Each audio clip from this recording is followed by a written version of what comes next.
Namaste students. So today we are going to do the 11th chapter from Springs, that is Japan and Brazil through a traveler's eye by George Miles.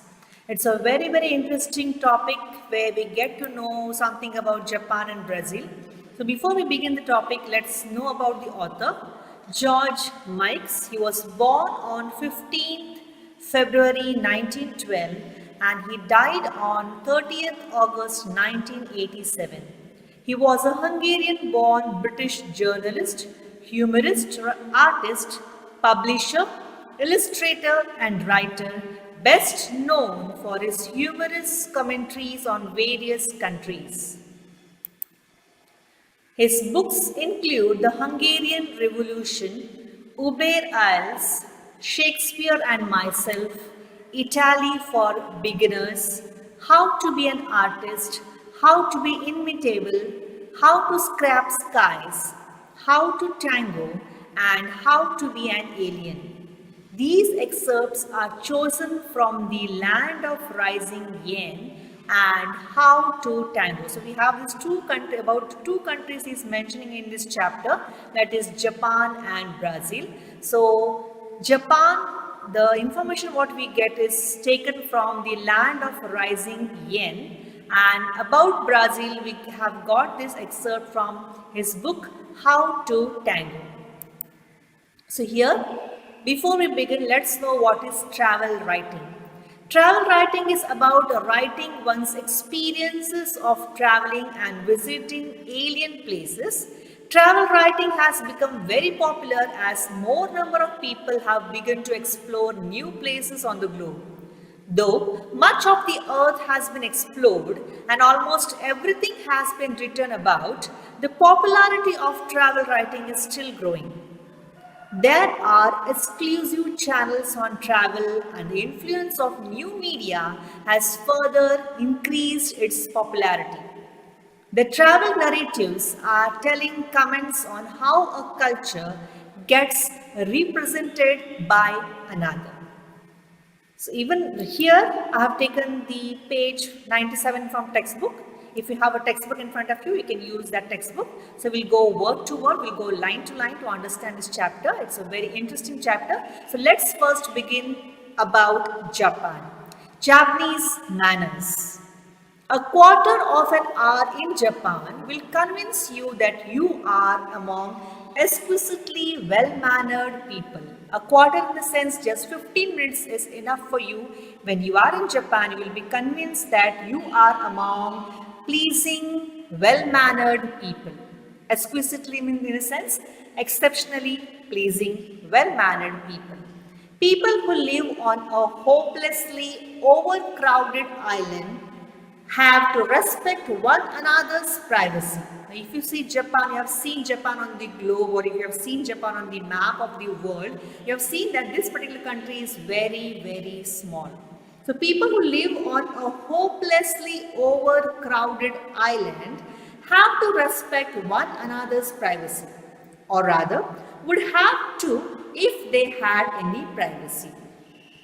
But they don't. Of course, if you are staying on an island which is very small and the population is overcrowded over there, you cannot expect a private moment, or you can say privacy. So, courtesy has a double function.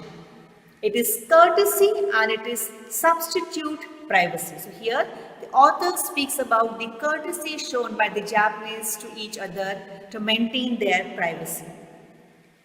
Take for example, the little red telephones in the streets, shops, halls of hotels. Example is given, one small example is given over here about the red telephone. You can say it's a public phone which was also a trend in India. Even now in a few places we can see these red phones. Why? Because now we all are using our own personal mobiles. So in India also 3-4 decades back we had these red phones, but in India there was a space to have a booth for these red phones, but in Japan there is no booth, there is no place to have booths, separate booths for telephones. So these telephones are placed on the table, or you can say on the table or in the streets, or on the table near the shop, or halls. The instrument is situated on a table or on a counter. They have no space to spare for booths.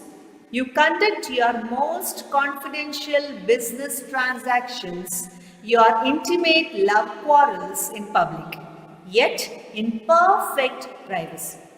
Anybody, any passerby could listen in, but nobody does. A man's telephone receiver is his castle. It's a very important question. This line you can underline. A man's telephone receiver is his castle. Castle in the sense a defensive, you can say defense structure.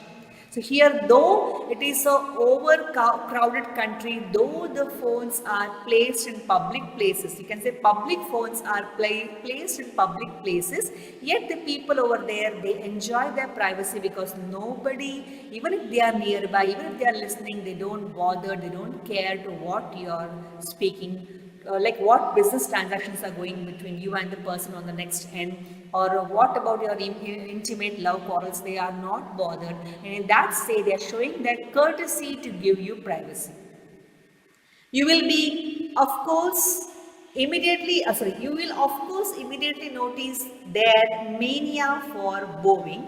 Everybody keeps bowing to everybody else. Now, next thing what he speaks, first of all, he tells about the privacy, about the courtesy of the Japanese over there. And the next page, if you continue, he speaks about the bowing habit, or you can say the way of respecting or addressing other people.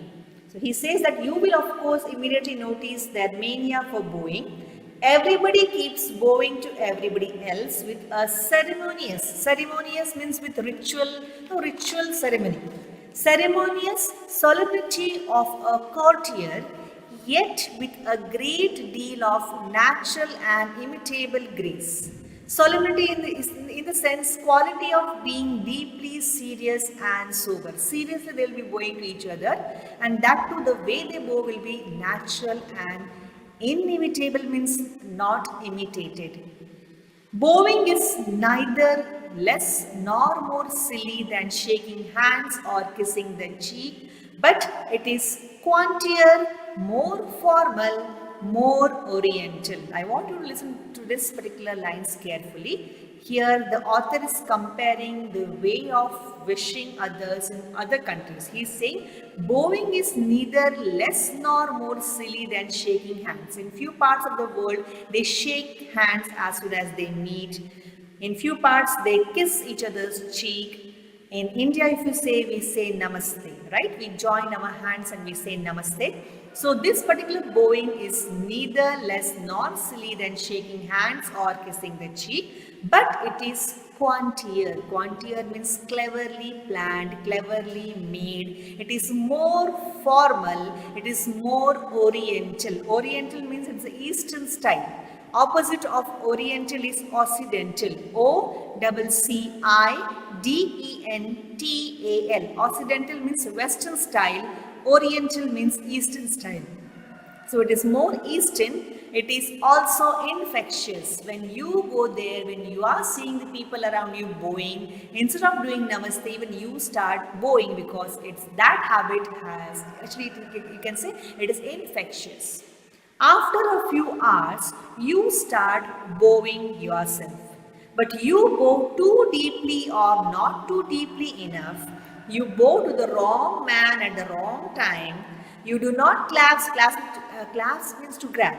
Clasp your hands in front of you, which is bad, or you do which is worse. So though we start imitating them, though the habit of bowing is infectious, though we start following them, we don't know the exact manner, whom to bow, how to bow, and all these things, and we do a mess, we do wrong bowing, and that is what the author is pointing out over here.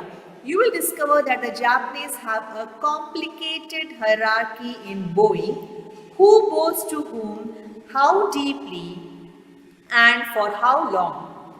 One of the here he has given the you can say experiment which was done in American states, or you can say the rule which was followed, which now it is not followed, it has been removed. So here he is comparing the bowing of the Japanese to the American traffic law. He says that one of the American states had an early traffic law which laid down that if two cars meet at an intersection, neither was to move before the other had gone.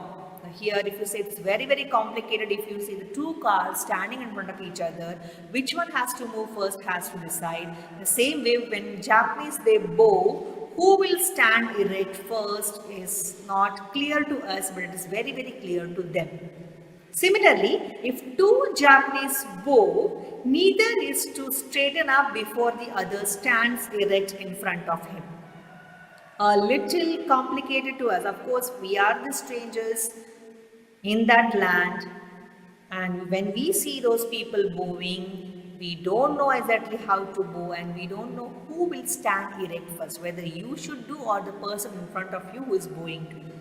So it is very, very complicated to us. The writer continues, they manage it without difficulty, and even the smallest difference in rank, standing, age, social position will be subtly reflected in that split second of one man's bow is shorter than the others. Of course, the one who is elderly in age, or who we can say whose social position is high or whose rank is high, they stand slightly erect, and the other one who is bowing, who is less than that, they have to bow still more deeply as compared to the person who is bowing. So here he has given certain rules, the basic rules. Okay, one line I have just missed out. In many cases, there are clear-cut differences in position and no difficulties. So what is that particular thing he has clearly mentioned over here. Let's go to the next image. It will be clear over there. So the basic rules inside the family: the wife bows to her husband, the child bows to his father, younger brothers to elder brothers, the sister bows to all brothers of whatever age. So this is what is the hierarchy followed. These are the basic rules inside a family which a family follows when they are bowing. Here it's clearly mentioned that wife bows to husband, son or daughter bows to father, elder brothers are being bowed by the younger brothers, and sisters should bow to all the elder or younger brothers in the house. I saw babies carried in Japanese style on their mother's back in clever little saddles, and whenever mother bowed, baby bowed too. Somewhat condescendingly. Now, condescendingly means to come down. If you have seen in the picture given in the textbook, you can see a lady who is having a baby in the saddle at the back of her, you can say at the back. As soon as she bows, automatically even the baby bows. We can say the baby also is learning since childhood how to bow and in front of whom he should or she should bow. So from his majestic height, Japanese stores employ bowing girls who stand at the top of escalators and whose only duty is to bow deeply and differentially to all and sundry. So here in Japan, there are bowing girls who stand at the starting, or you can say at the starting point of the escalators, and their duty is to bow. Depending on the rank, depending on the status, depending on the age of the person, the two girls standing there at the top of the escalator, their duty is to bow. So sundry means separate, or you can say miscellaneous. The Japanese equivalent to our page boys who turned revolving doors for us. Now here the author is speaking about his country where they have page boys. Page boys are nothing else but serving boys, where their duty is to turn the revolving doors for the customers or for the passengers or for the people. On the famous and fast Tokaido line between Tokyo and Osaka, here the writer gives one more example of you can say a place where they follow this bowing system. There are two conductors who enter the carriage in a slightly theoretical scene, theoretical in the sense exaggerated. So this particular line, Tokaido line between Tokyo and Osaka, there in the buses there or in the trains there are conductors, their duty is to check tickets. So these two conductors, they enter the carriage in a slightly exaggerated scene. They march to the middle of the coach, bow ceremoniously in both directions, and then start checking the tickets. You can just imagine if you have traveled in the aeroplane, you have seen the host and the hostess, we can say air hostess and the air host over there, how they enter, how they wish you. The same way you can imagine these two conductors entering the bus, going to the center of the carriage and then going to the passengers and then starting to collect their tickets, or you can say checking the tickets. They marched to the middle of the coach. This we have finished. In one of the parts of Nara, I met a deer. So one more example is telling that not only the people, you feel as if the animals here in the zoo, even they are bowing due to imitation. They imitate the people around, even they bow. So here he gives one example that in the parts of Nara, I met a deer. I bought a pack of food for him. He came up to me, looked into my eyes and bowed deeply. Perhaps deer are more imitative than I knew. Perhaps if they see people bowing all the time, they get into the habit too. Perhaps it is something genetic and is in the blood of Japanese deer. I do not know, but I do know that the deer bowed to me, then jumped at me and snatched the little food bag from my hand. So here he's slightly cracking a joke that he feels the deer over there also have the habit of bowing. It may be like they are imitative, or maybe it is genetic. It is in the genes of the deers over there that before asking from the person who is standing in front of them the food, they first bow and then they snatch the packet from the person. So next page we have page number 99. With this we are ending with the Japanese part and then we'll be starting with the Brazil.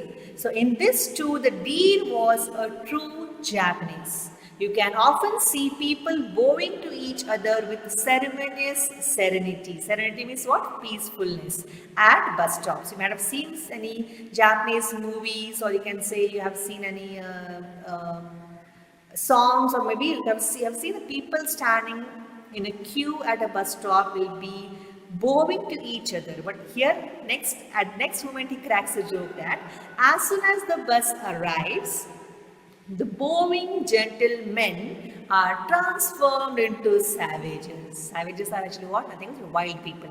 They push each other aside, tread on each other's toe. Tread means they walk on each other's toe, and show means push their elbows into each other's stomachs. Okay, so in this way he is commenting about the Japanese bowing mania. So next we have eating soup. Eating soup has more dangerous than almost anything else. When eating soup, you must make a fearful noise. It is a sign of appreciation. If you don't, your hostess will think, what an ill-mannered lot.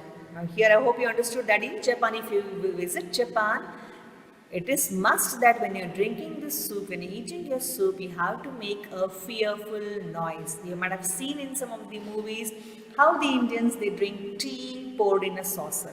You might have seen in the Indian movies they show that the hero belongs to some high society, the girl belongs to some lower society, and one day they meet and then she takes him to a nearby tea stall, and the way she drinks the tea looks ill-mannered, but she says that is the way you enjoy your tea and all these things. So here you can see the Japanese, they love the hostess who is serving you the soup. She would love to hear you making a fearful noise, because making a fearful noise is a sign of appreciation. So being a Japanese, if you make a noise, it is appreciated. You can say the hostess will be happy. She will understood that you are appreciating her soup. But if you are not a Japanese, you are from the outside, or you are a foreigner, you will be called as reasonably well-brought European who makes such disgusting noises when eating soup. Well, so here we are in a dilemma whether we should make a fearful noise or we should not. As a foreigner to the land of Japan, will get confused whether we should make noise, because if we make noise, yes, as per the Japanese tradition, it is like appreciating the hostess for preparing such delicious soup, but as a foreigner, it will be like we are well brought Europeans, of course, we are not Europeans, we are Indians, well brought Indians who make such disgusting noises when eating soup. He must be an ill mannered lot. Lot means he must be an ill mannered, actually, like I say, rude person. So, with this, we end up with the Japanese information or what the author wants to convey. I hope it will be helpful, because if in future if you visit Japan, you just observe the people around you bowing to you and do make a fearful sound while drinking soup. Don't feel shy. Don't think that you will be considered as ill-mannered person. Okay, fine. So let's move on to the next, traffic in Brazil. Of course, you know where is Brazil? So nobody hurries in Brazil. It does not really matter whether you reach your destination an hour too soon, a day late, or not at all. So here the poet points out that here the people are easygoing people. They are not in a hurry to finish up their work or job at all. The grey pavements in the streets of Copacabana. Now, pavements here is the American words used. If you use your British English, payments here is nothing else but the footpaths. So grey footpaths in the streets of Copacabana. Copacabana is a beached area which is specially well known for partying in Brazil. So the grey pavements in the streets of Copacabana are often decorated with beautiful black mosaics. The authors clearly mention what is that. It is a unique type of decoration. Only a people alive to beauty in their surrounding and who have plenty of time for contemplation. Contemplation means what? Considering with attention. The people, those who have ample of time to enjoy the beauty around them, such people only will take time to decorate the pavements where they walk.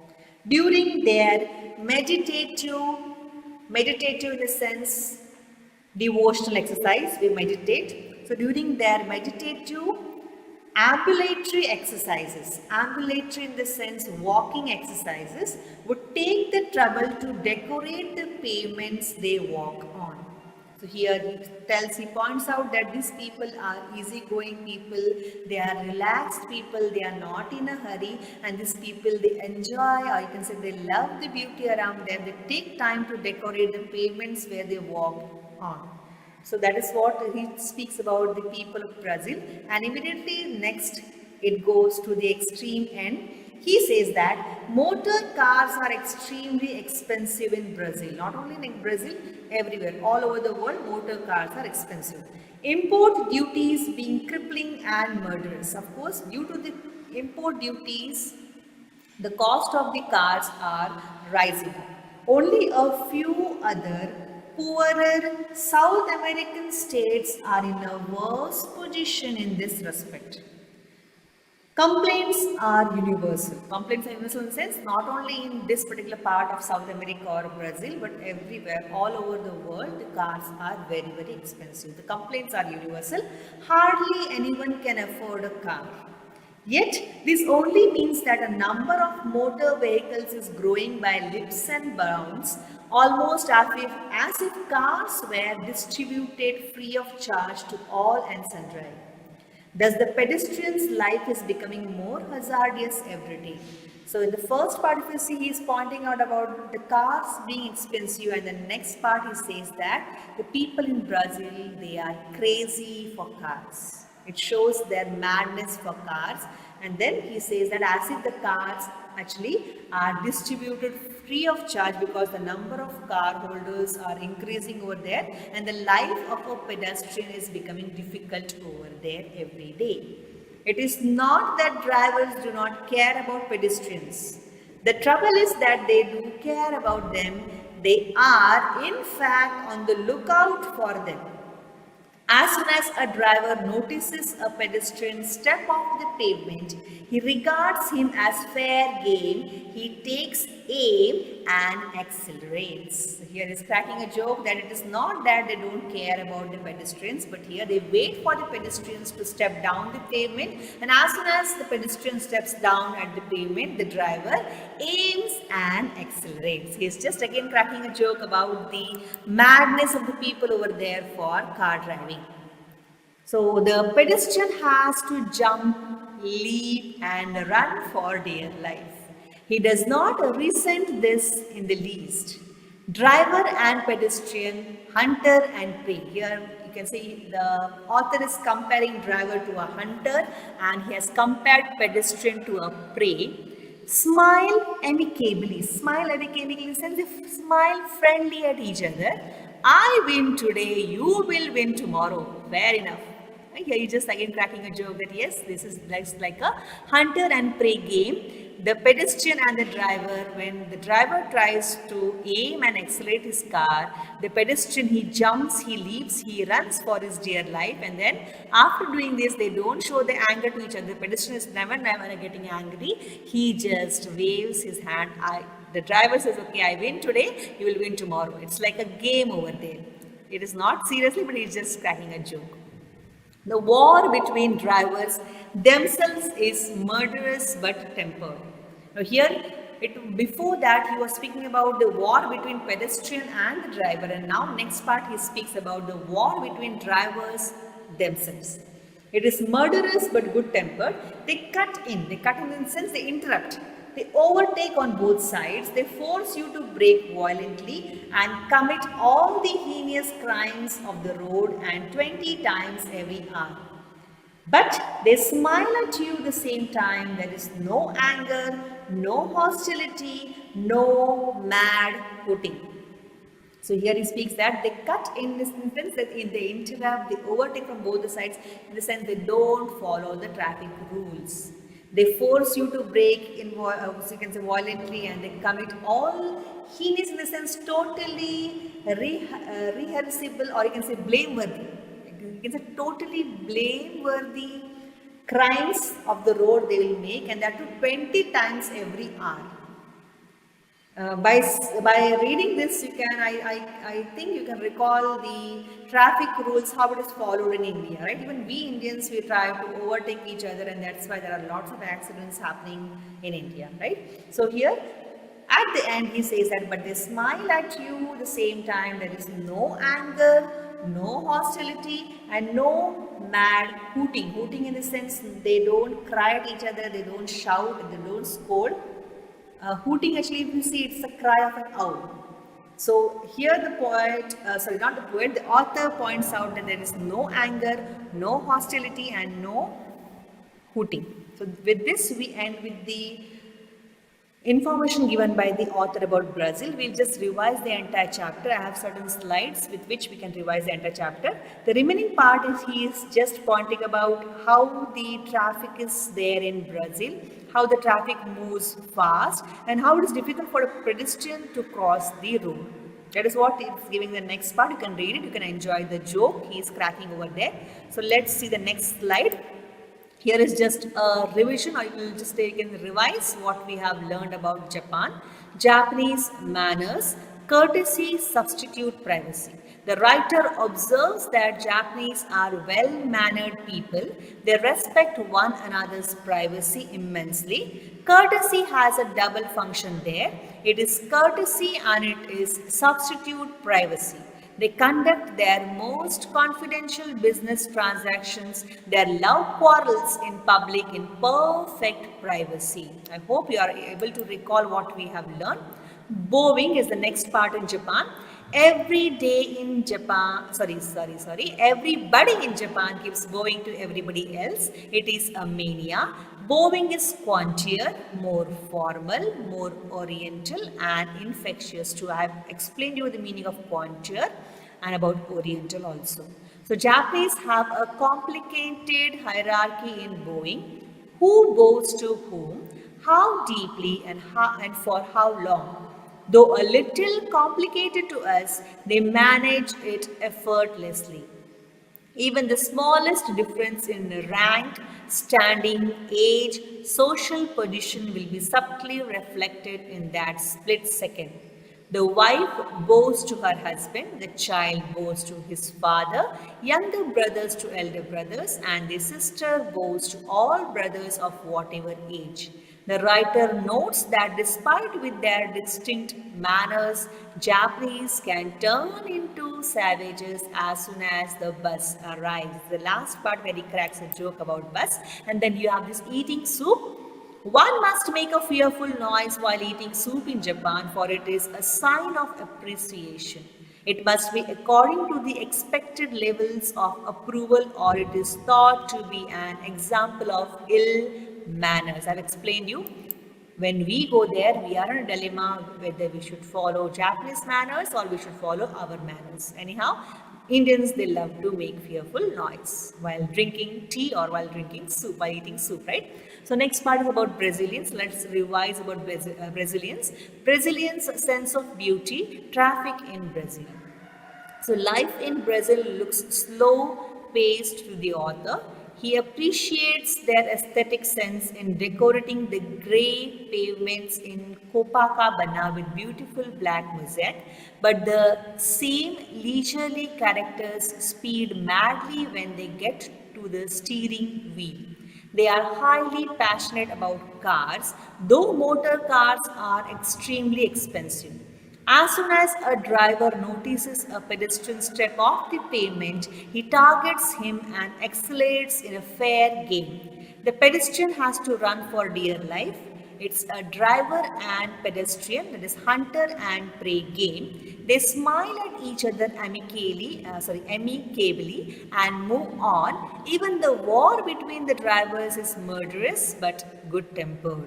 There is no anger, no hostility, no mad hooting. So with this, we end with the beautiful chapter that is Japan and Brazil through a traveler's eye by George Mikes. I hope you understood the chapter. Read the chapter and enjoy the comments given about Japan and Brazil by the author. So see you next. Thank you. Have a good day. Bye bye. Take care.